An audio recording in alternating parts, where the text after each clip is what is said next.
Good day, I'm Lorraine Mendez and this is your JIS News for Tuesday, January 29. Prime Minister Andrew Holness has called for the fast-tracking of amendments to the Bail Act, which would bar persons charged with gun-related offences and other serious crimes from getting bail. A similar directive has been given for amendments to the Firearms Act. Those were some of the issues discussed at last Thursday's National Security Council meeting, the first for the new year. The matters were ventilated as part of Plan Secure Jamaica and other national security priority areas of focus. At the meeting, which was attended by the opposition spokesperson on national security, the Ministry of Justice presented recommended amendments to the Bail Act. Representatives from the Firearm Licensing Authority provided updates on its operations. Prime Minister Holness instructed the FLA to intensify its engagement with stakeholders to ensure that the standards for issuing firearm licenses are fully understood. The Prime Minister also commended the major organized crime and anti-corruption agency MOCA, which has more than 300 cases now before the courts. The Harbourview to Yallahs leg of the South Coast Highway Improvement Project is expected to start by year-end. Final design work for the corridor is to be completed in 6 months by China Harbour Engineering Company, Czech. That assurance comes from the Cabinet following the recent retreat of the executive body.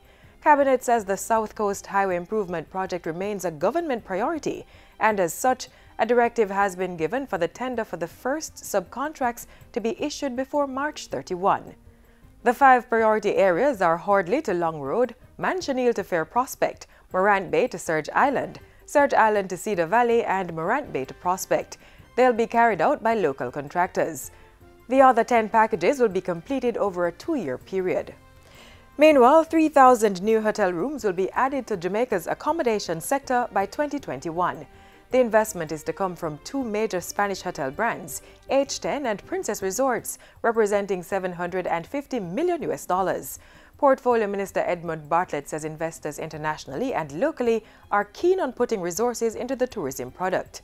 On Sunday, the Spanish Court Hotel officially opened its 120-room S Hotel on the Hip Strip in St. James. New and fresh and desirable and delectable is what we're about in tourism. The question is always what's new, what's different, what's special.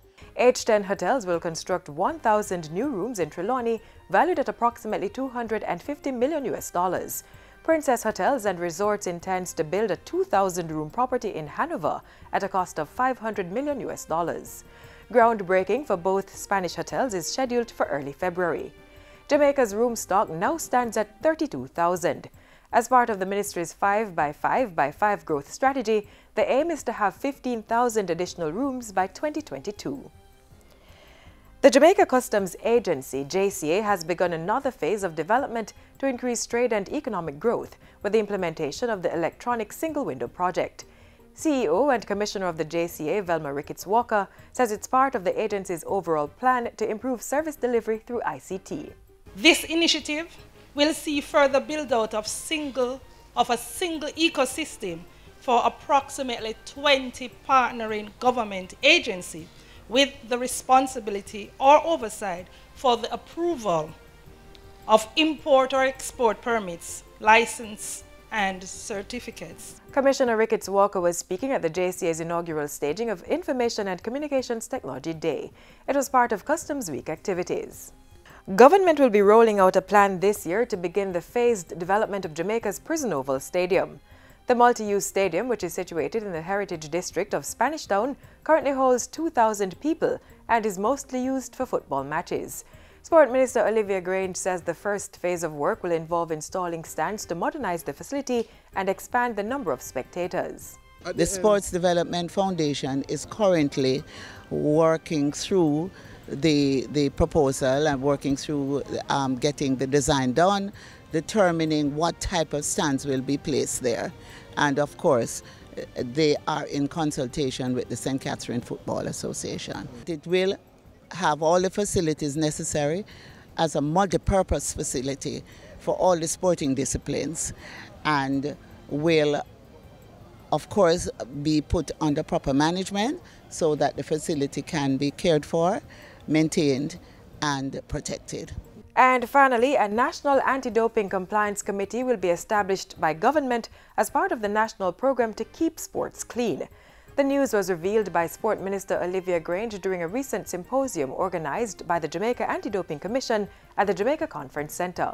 Keeping sport clean for us here in Jamaica is a must. The matter begs no debate. Our sporting performances must be untarnished.